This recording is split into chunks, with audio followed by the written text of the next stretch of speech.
नमस्कार दोस्तों, स्वागत है आपका एग्जाम अभ्यास में। आज हम लोग केंद्रीय बजट 2025-26 को मल्टीपल क्वेश्चंस के माध्यम से समझने की कोशिश करेंगे। हमारी वित्त मंत्री निर्मला सीतारमण जी ने 8वीं बार लगातार केंद्रीय बजट पेश किया है और यह प्रधानमंत्री नरेंद्र मोदी जी की तीसरी कार्यकाल का यह दूसरा आम बजट होगा। हमारा आज का पहला क्वेश्चन है, इस राज्य में 2025-26 में किस राज्य में मखाना बोर्ड की स्थापना की जाएगी? तो मखाना बोर्ड की स्थापना की जाएगी बिहार राज्य में। मखाना बोर्ड का गठन बिहार को न केवल राष्ट्रीय बल्कि अंतर्राष्ट्रीय स्तर पर भी मखाना उत्पादन के क्षेत्र में पहचान दिलाने में मददगार साबित होगा। मखाना बोर्ड मखाना उत्पादकों को तकनीकी मार्गदर्शन, शिक्षण और मार्केटिंग सहायता देगा। साथ ही यह सुनिश्चित करेगा कि किसानों को सरकारी योजनाओं का पूरा लाभ मिल सके। मखाना बोर्ड का बिहार में मखाना उत्पादन का गढ़ है। मखाना उत्पादन में देश का प्रमुख राज्य है, जो कुल उत्पादन का लगभग 90% योगदान करता है। मखाने की खेती लगभग 15,000 हेक्टेयर में होती है, जिसमें सालाना करीब 10,000 टन फूला हुआ मखाना उत्पादित होता है। उत्तर बिहार के दरभंगा, मधुबनी, पूर्णिया, कटिहार, सहरसा, सुपौल, किशनगंज, सीतामढ़ी जैसे जिलों में मखाना उत्पादन बड़े पैमाने पर होता है। बिहार में मखाना उत्पादन लगभग 5 लाख परिवारों की आजीविका का मुख्य स्रोत है। इसी कारण बिहार में मखाना बोर्ड की स्थापना की जा रही है। मखाना बोर्ड में से किसानों को लाभ मिलेगा, जैसे कृषि उत्पादकता में वृद्धि होगी। मखाना बोर्ड किसानों को आधुनिक खेती के तरीकों और वैज्ञानिक तकनीकों के बारे में जागरूक करेगा, जिसमें उत्पादन में वृद्धि होगी। निर्यात में बढ़ोतरी होगी। मखाना का निर्यात वर्तमान में बहुत सीमित है। बोर्ड के प्रयासों से मखाना निर्यात को बढ़ावा मिलेगा, जिससे किसानों को वैश्विक बाजार तक पहुंच मिलेगी। प्रसंस्करण और मूल्य संवर्धन। मखाना के प्रसंस्करण और मूल्य संवर्धन के लिए नई तकनीकों को अपनाने के लिए किसानों को बेहतर मूल्य मिलेगा। नए बाजारों की खोज होगी। मखाना के लिए नए घरेलू और अंतर्राष्ट्रीय बाजारों की खोज की जाएगी, जिससे इसकी मांग बढ़ेगी। गुणवत्ता मानकों का पालन। मखाना उत्पादकों के लिए गुणवत्ता और सुरक्षा मानकों का पालन सुनिश्चित किया जाएगा, जिससे उत्पादों की विश्वसनीयता बढ़ेगी। किसानों को सीधे उपभोक्ताओं तक पहुंचने के अवसर मिलेंगे, जिससे बिचौलियों की भूमिका कम होगी और किसानों का लाभांश बढ़ेगा। ठीक है।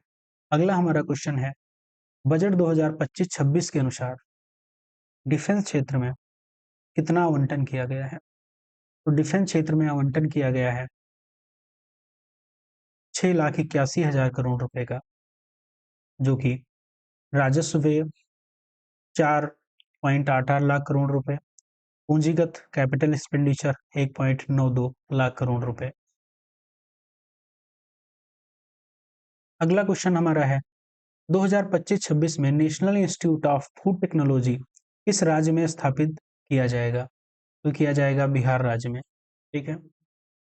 बिहार में NIFT national institute of food technology क्यों बिहार में बनाई जा रही है, स्थापित की जा रही है? तो बिहार लंबे समय से अपनी समृद्ध कृषि उपज के लिए जाना जाता है, जिसमें चावल, मक्का, गेहूं और विभिन्न फल सब्जियों सहित शामिल हैं। हालांकि अपनी कृषि क्षमता के बावजूद राज्य में फसल कटाई के बाद होने के नुकसान, खाद्य प्रसंस्करण बुनियादी ढांचे की कमी है और खाद्य उत्पादन क्षमताओं को बढ़ाने की कुशल जनशक्ति और आवश्यकता से जूझना पड़ा है बिहार को। बिहार में NIFT की स्थापना इन अंतरों को पाटेगी। इन अंतरों में कमी आएगी, स्थानीय किसानों और उद्यमियों को लाभ मिलेगा और नए अवसर पैदा करेगी। NIFT खाद्य प्रौद्योगिकी, उद्यमिता और प्रबंधन पर अपने फोकस के लिए प्रसिद्ध है और बिहार में इसकी उपस्थिति राज्य में खाद्य प्रसंस्करण उद्योग को बहुत जरूरी बढ़ावा देगी। यह कृषि व्यवसाय में नवाचार और को प्रोत्साहित करेगा, अनुसंधान को बढ़ावा देगा और उद्यमिता के लिए अवसर पैदा करेगा, जिससे यह सुनिश्चित होगा कि बिहार के कृषि उत्पादन का बेहतर उपयोग किया जा सके देश भर में और उसके बाहर भी इसका विपणन किया जा सके। हमारा अगला क्वेश्चन है, भारतीय भाषाओं को बढ़ावा देने और छात्रों को मातृभाषा में शिक्षा प्राप्त करने हेतु इनमें से कौन सी योजना शुरू की जाएगी? ठीक है, तो भारतीय भाषाओं को बढ़ावा देने के लिए इनमें से मातृभाषा शिक्षा, ऑप्शन नंबर सी, मातृभाषा प्रोत्साहन योजना शुरू की जाएगी, जिससे हमारे जो छात्र हैं भारतीय भाषाओं को समझने और सीखने का मौका मिलेगा। हमारा अगला क्वेश्चन है, बजट 2025-26 में सब्जी और फल का उत्पादन बढ़ाने के लिए 100 कृषि जिलों में कौन सी योजना लागू की जाएगी? तो प्रधानमंत्री धन धान्य कृषि योजना लागू की जाएगी। प्रधानमंत्री धन धान्य कृषि योजना, केंद्र सरकार ने पीएम धन धान्य कृषि योजना की शुरुआत की है, जिसका उद्देश्य है 100 कम उत्पादकता वाले जिले जो होंगे उनके किसानों की सहायता करना, कृषि क्षेत्र को सशक्त बनाना। इस योजना की घोषणा वित्त मंत्री निर्मला सीतारमण जी ने केंद्रीय बजट 2025 के दौरान की। योजना के तहत लगभग 1.7 करोड़ किसानों को लाभ मिलेगा। हमारा अगला क्वेश्चन है, बजट 2025-26 में अगले 5 वर्षों में 50,000 सरकारी स्कूलों में छात्रों में नवाचार और वैज्ञानिक सोच को बढ़ावा देने के लिए किस प्रकार की लैब स्थापित करने की घोषणा की गई है? तो की गई है अटल टिंकरिंग लैब। ठीक है, अटल टिंकरिंग लैब के जरिए बच्चों में रचनात्मकता विकसित की जाएगी और उन्हें design, mindset, computational thinking, physical computing जैसे कौशल सिखाए जाएंगे। इस लैब में बच्चों को इंटरैक्टिव सिस्टम बनाने का व्यावहारिक अनुभव मिलेगा। इसके फायदे क्या हैं? बच्चों को सामाजिक समस्याओं के लिए अपने विचारों को आकार देने का मौका मिलता है। बच्चों को नवाचार कौशल सीखने में मदद मिलती है। बच्चों को भौतिक कंप्यूटिंग सीखने का मौका मिलता है। बच्चों को इंटरैक्टिव सिस्टम बनाने का व्यावहारिक अनुभव मिलता है। हमारा अगला क्वेश्चन है, बजट 2025-26 में 15,000 करोड़ के स्वामी फंड 2 का मुख्य उद्देश्य क्या है? तो 2025-26 में 15,000 करोड़ स्वामी फंड 2 का मुख्य उद्देश्य है अधूरे हाउसिंग प्रोजेक्ट को पूरा करना। ऑप्शन नंबर बी सही है, अधूरे हाउसिंग प्रोजेक्ट को पूरा करना। स्वामी फंड 2.0 को ब्लेंडेड फाइनेंस मॉडल पर लाया गया है, जिसमें सरकार, बैंक और निजी निवेशक भागीदार होंगे। इसका मुख्य उद्देश्य फंसे हुए हाउसिंग प्रोजेक्ट को समय पर पूरा करना और देश के रियल एस्टेट सेक्टर में भी नकदी संकट को दूर करना होगा। यह फंड उन प्रोजेक्ट पर फोकस करेगा जो फाइनेंशियल समस्याओं की वजह से रुके हुए हैं, जिनमें खरीदार लंबे समय से अपने घर का इंतजार कर रहे हैं। हमारा अगला क्वेश्चन है, भारत में दूसरा gene bank for crop germplasm स्थापित करने का मुख्य उद्देश्य क्या है? What is the primary objective of establishing India's second gene bank of crop germplasm? तो इससे क्या है? तो इसमें फसलों की आनुवांशिक विविधता को संरक्षित करना इसका मुख्य उद्देश्य है। जीन बैंकों का उपयोग अक्सर उन प्रजातियों की आनुवांशिक सामग्री को संग्रहित करने के लिए किया जाता है जो लुप्त प्राय या विलुप्त होने के करीब हैं। फसल विविधता को संरक्षित करने के लिए इनका उपयोग प्रमुख प्रजातियों और किस्मों के संरक्षण के लिए भी किया जाता है।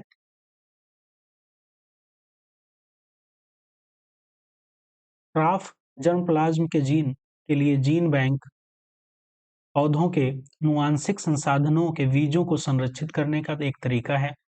जीन बैंक में पौधों के जर्मप्लाज्म को लंबे समय तक संरक्षित किया जाता है। जर्मप्लाज्म पौधों में मौजूद सभी जीनों का एक सजीव सूचना स्रोत है। जीन बैंक के फायदे क्या हैं? तो जीन बैंक में मौजूद जर्मप्लाज्म से नई किस्में विकसित की जा सकती हैं। जीन बैंक से जलवायु परिवर्तन जैसी आपात स्थितियों से निपटने के लिए फसलों को तैयार किया जा सकता है। जीन बैंक से किसानों को ऐसी किस्में मिलती हैं जो उनकी परिस्थितियों में अच्छी तरह पनपती हैं। जीन बैंक से पौधों के प्रजनक अपनी जरूरत के मुताबिक खास गुणों को खोज कर सकते हैं। भारत में राष्ट्रीय जीन बैंक पादप आनुवांशिक संसाधनों के प्रबंधन का काम करता है। जीन बैंक में बीजों के रूप में जर्म प्लाज्म को संरक्षित किया जाता है। हमारा अगला क्वेश्चन है, बजट 2025-26 में सरकार ने किसान क्रेडिट कार्ड के तहत किसानों, मछुआरों और डेयरी किसानों को मिलने वाले शॉर्ट टर्म लोन की अधिकतम सीमा कितनी कर दी है? तो अधिकतम सीमा 5 लाख रुपए कर दी है। ठीक है। हमारा अगला क्वेश्चन है, बजट 2025-26 में ज्ञान भारतम मिशन का मुख्य उद्देश्य क्या है? तो ज्ञान भारतम का मुख्य उद्देश्य जो है, भारत की प्राचीन पांडुलिपियों का डिजिटलीकरण और संरक्षण करना। ज्ञान भारतम मिशन भारत की पांडुलिपि विरासत को संरक्षित करने और उसे डिजिटली उपलब्ध कराने का मिशन है। इसकी शुरुआत साल 2025-26 के केंद्रीय बजट में हुई है। इस मिशन के तहत भारत की पांडुलिपियों का सर्वेक्षण, दस्तावेजीकरण और संरक्षण किया जाएगा।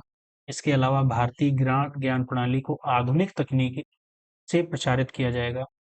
ज्ञान भारतम मिशन के उद्देश्य: भारत की पांडुलिपि विरासत को संरक्षित करना, भारत की सांस्कृतिक और ऐतिहासिक विरासत को दुनिया भर में पहचान दिलाना, भारतीय ज्ञान प्रणाली को आधुनिक तकनीक से प्रचारित करना, वेद शास्त्र, आयुर्वेद, योगा, दर्शन, खगोल शास्त्र, ज्योतिष, इतिहास और अन्य पारंपरिक भारतीय ज्ञान को संरक्षित करना, राष्ट्रीय डिजिटल रिपॉजिटरी बनाकर शोधकर्ताओं और आम लोगों के लिए ज्ञान को सुलभ बनाना।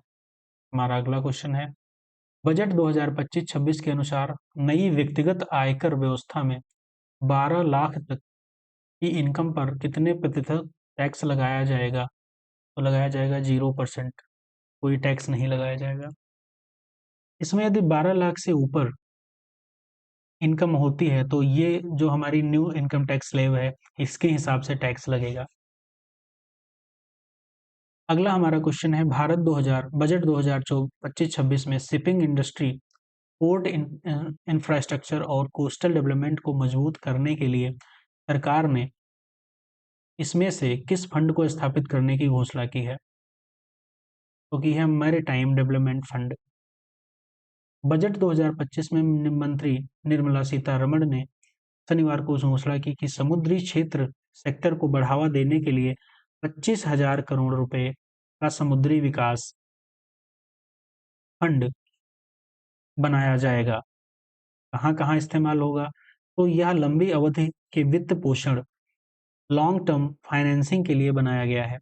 इसमें 49% निवेश सरकार करेगी, बाकी राशियां बंदरगाहों और निजी प्राइवेट सेक्टर से जुटाई जाएंगी। 2030 तक इस फंड के समुद्री क्षेत्र में 1.5 लाख करोड़ तक का निवेश लाने का लक्ष्य है। हमारा अगला क्वेश्चन है, बजट 2025-26 में स्टैंडर्ड डिडक्शन की सीमा 50,000 से बढ़ाकर कितनी कर दी गई है? तो ये कर दी गई है 75,000। स्टैंडर्ड डिडक्शन में क्या होता है? जैसे 12 लाख तक का 12 लाख तक की इनकम का 0% टैक्स है। यदि उसके ऊपर 75,000 इसी कारण से 75,000 तक की छूट दी जाती है। 12,75,000 तक टैक्स में छूट दी जाती है। यदि 12,75,000 से 1 रुपए भी ज़्यादा होता है तो टैक्स आपको देना पड़ेगा। अगला हमारा क्वेश्चन है, बजट 2025-26 में नई व्यक्तिगत आयकर व्यवस्था के अनुसार 12 लाख से 16 लाख तक की आय पर कितना टैक्स लागू होगा? तो 12 लाख से 16 लाख के बीच में जो टैक्स लागू होगा वो होगा 15% का टैक्स होगा। हमारा अगला क्वेश्चन है, बजट 2025-26 में आयकर रिटर्न आईटीआर दाखिल करने की समय सीमा 2 साल से बढ़ाकर कितने साल कर दिया गया है? तो ये कर दिया गया है 4 साल। ठीक। हमारा अगला क्वेश्चन है, बजट 2025-26 में किराए पर कटने वाले टीडीएस की सीमा 2.40 लाख से बढ़ाकर कितने लाख कर दिया गया है? तो कर दिया गया है 6 लाख रुपए। ठीक है। हमारा अगला क्वेश्चन है, बजट 2025-26 के अनुसार सक्षम आंगनबाड़ी और पोषण 2.0 योजना के लिए कितने करोड़ रुपए का आवंटन किया गया है? तो कितने करोड़ रुपए का आवंटन किया गया है? 21,960 रुपए का आवंटन किया गया है। इस योजना के तहत 8 करोड़ बच्चों 1 करोड़ गर्भवती महिलाओं और 20 लाख किशोरियों को फायदा मिलेगा। ये भारत सरकार की एक योजना है जिसका मकसद बच्चों, किशोरियों, गर्भवती महिलाओं और स्तनपान कराने वाली माताओं में कुपोषण को कम करना है। हमारा अगला क्वेश्चन है, बजट 2025-26 में शिक्षा क्षेत्र में कितना आवंटन किया गया है? तो शिक्षा क्षेत्र में आवंटन 1,28,650 करोड़ रुपए का आवंटन किया गया है। हमारा अगला क्वेश्चन है, बजट 2025-26 में बीमा सेक्टर में विदेशी प्रत्यक्ष निवेश एफडीआई की सीमा को 74% से बढ़ाकर कितने परसेंट कर दिया है? तो कर दिया है 100%। प्रत्यक्ष विदेशी निवेश का मतलब होता है कि किसी विदेशी देश में किसी कंपनी या संगठन में नियंत्रणकालीन हिस्सेदारी लेना, यह किसी देश में स्थायी हित स्थापित करने का एक तरीका है। एफडीआई देशों के बीच प्रत्यक्ष निवेश का एक अहम चैनल होता है। इसमें बीमा कंपनियां स्वतंत्र रूप से निवेश कर सकती हैं। अगला क्वेश्चन है, बजट 2025-26 में वित्तीय घाटा फिस्कल डिफिसिट का लक्ष्य कितना रखा गया है? तो रखा गया है 4.4%। 4.8% हमारा 2024-25 में था, इसको घटाकर 4.4% कर दिया गया है। हमारा अगला क्वेश्चन है, बजट 2025-26 के अनुसार इनमें से कौन सा कथन सरकार की आय के संबंध में गलत है? तो पहला है हमारा, सरकार को इनकम टैक्स में 22% का रेवेन्यू प्राप्त होता है, बिल्कुल सही है। जीएसटी से 18% का रेवेन्यू प्राप्त होता है, बिल्कुल सही है। बोरोइंग एंड अदर लाइबिलिटी से गवर्नमेंट को 24% पैसा प्राप्त होता है, बिल्कुल सही है। और हमारा अगला है, कॉर्पोरेट टैक्स से गवर्नमेंट को 10% का रेवेन्यू प्राप्त होता है, नहीं, इसमें 17% का रेवेन्यू प्राप्त होता है, तो ऑप्शन नंबर डी। हमारा अगला क्वेश्चन है, बजट 2025-26 के अनुसार जल जीवन मिशन के लिए कितने करोड़ रुपए का आवंटन किया गया है? तो जल जीवन मिशन के तहत कितने करोड़ रुपए का आवंटन किया गया है? तो 67,000 करोड़ रुपए का आवंटन किया गया है, ऑप्शन नंबर सी। इसके लिए बजट 2025-26 में 67,000 करोड़ रुपए का आवंटन किया गया है, जो कि 2024-25 के संशोधित अनुमान 22,694 करोड़ रुपए से काफी अधिक है। जल जीवन मिशन के तहत अब तक 15.44 करोड़ घरों में नल के पानी से के कनेक्शन उपलब्ध कराए जा चुके हैं। इस मिशन का लक्ष्य ग्रामीण भारत के हर घर जल तक स्वच्छ और पर्याप्त पेयजल पहुंचाना है। ये हर घर जल जीवन मिशन द्वारा प्रेरित है। हमारा 2028 तक हर घर को मिलेगा नल जल कनेक्शन। केंद्रीय मंत्री निर्मला सीतारमण ने बजट में भाषण में 2028 तक इस योजना के तहत 100% कवरेज का लक्ष्य तय किया है। सरकार इस योजना को पूरी गंभीरता से बढ़ावा दे रही है ताकि देश के हर ग्रामीण परिवार को स्वच्छ पेयजल की सुविधा मिल सके। हमारा अगला क्वेश्चन है, बजट 2025-26 के अनुसार इनमें से कौन सा कथन सरकार के व्यय के संबंध में गलत है? तो पहला है, सरकार का डिफेंस क्षेत्र में 3% पैसा खर्च होता है। तो सरकार का डिफेंस क्षेत्र में 3% नहीं, 8% पैसा खर्च होता है, तो option number A. State share और टैक्सेस एंड ड्यूटीज में सरकार का 22% पैसा खर्च होता है, बिल्कुल सही है। इंटरेस्ट पेमेंट में गवर्नमेंट का 20% पैसा खर्च होता है, सही है। पेंशन पर गवर्नमेंट का 4% पैसा खर्च होता है, बिल्कुल सही है। ठीक है, हमारा अगला क्वेश्चन है, budget is a letter. Budget एक लेख पत्र है, ठीक है। क्या है? बजट एक लेख पत्र है। तो सरकार की मुद्रा बचत नीति, ठीक है, सरकार की बजट मुद्रा नीति ये नहीं है। क्या है? Physical policy of the government, सरकार का राजकोषीय नीति का एक लेख पत्र है, ठीक है। इसका है ऑप्शन नंबर सी सही है, ठीक है। तो बजट एक लेख पत्र किसका है? सरकार की राजकोषीय नीति का, ठीक है।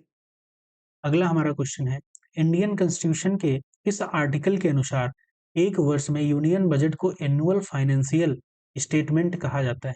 तो कहा जाता है आर्टिकल 112 में। ठीक, ऑप्शन नंबर डी सही है। अब हम देखेंगे वन लाइनर के हिसाब से जो हमारे क्वेश्चंस बन सकते हैं वन लाइनर की दृष्टि में।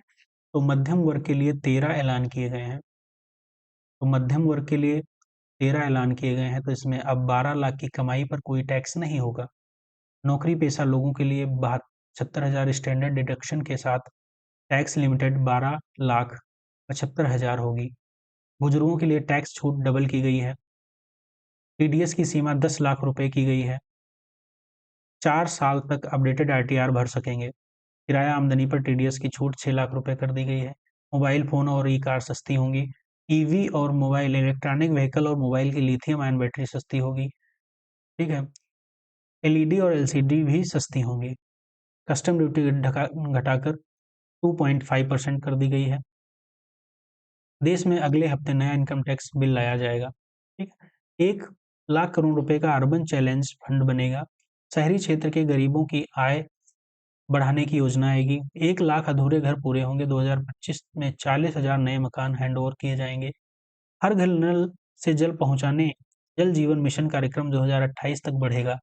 महिलाओं के लिए 2 ऐलान हैं। एससी, एसटी और एमएसएमई महिला उद्यमियों के लिए विशेष लोन की योजना है। पहली बार उद्यमी बनने वाली महिलाओं को 2 करोड़ का टर्म लोन मिलेगा। ठीक है, ये महिलाओं के लिए है। बुजुर्गों के लिए क्या है? तो बुजुर्गों के लिए 6 ऐलान दिए गए हैं। इसमें सीनियर सिटीजन्स के लिए टैक्स की छूट 2 गुनी कर दी गई है, जो कि 50,000 से 1 लाख तक कर दिया गया है। 36 जीवन रक्षक दवाएं पूरी तरह टैक्स फ्री होंगी। देश भर में 200 डे केयर कैंसर सेंटर बनेंगे। मेडिकल उपकरण और कैंसर की दवाएं भी सस्ती होंगी। 6 जीवन रक्षक दवाओं पर कस्टम ड्यूटी 5% घटाई। 13 मरीज सहायता कार्यक्रम वैसे कस्टम ड्यूटी से बाहर। किसानों के लिए 11 ऐलान किए गए हैं, जिसमें किसान क्रेडिट कार्ड की लिमिट 3 लाख से बढ़ाकर 5 लाख कर दी गई है। देश में पीएम धन धान्य कृषि योजना शुरू होगी, जिसमें 100 जिलों को फायदा होगा। डेयरी और मछली पालन के लिए 5 लाख रुपए तक का लोन ले सकेंगे। समुद्री उत्पाद सस्ते होंगे। कस्टम ड्यूटी 30% के घटकर 5% कर दी गई है। अंडमान निकोबार और गहरे समुद्र से मछली पकड़ने को बढ़ावा मिलेगा। बिहार के किसानों में मदद के लिए मखाना बोर्ड का गठन होगा। मिथिलांचल में पश्चिमी कोसी नहर परियोजना शुरू होगी। 50,000 हेक्टेयर क्षेत्र के किसानों को फायदा होगा। दालों में आत्मनिर्भरता हासिल करने के लिए 6 साल का मिशन है। Post payment bank payment service ग्रामीण योजनाओं में बढ़ाई जाएंगी। कपास उत्पादन के लिए 5 साल की कार्य योजना। प्रोडक्शन मार्केटिंग पर फोकस। असम के नाम रूप में नया यूरिया प्लांट लगेगा। पटना में आईआईटी में हॉस्टल सुविधाएं बढ़ाई जाएंगी। मेक इन इंडिया में मेक फॉरवर्ड को बढ़ावा देंगे। स्किल बढ़ाने के लिए 5 राष्ट्रीय स्तर के सेंटर बनाए जाएंगे।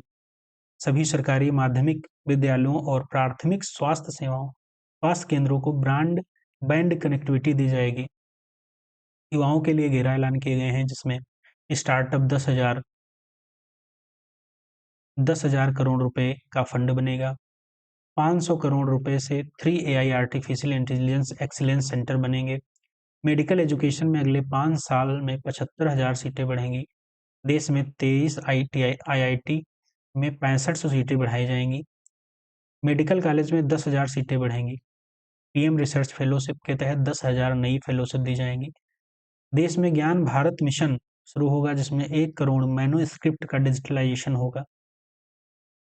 व्यापारियों के लिए 10 ऐलान किए गए हैं, जिसमें एमएसएमई के लिए लोन गारंटी लिमिट 5 करोड़ से बढ़कर 10 करोड़ होगी। सोशल वेलफेयर सरचार्ज हटाने का प्रस्ताव।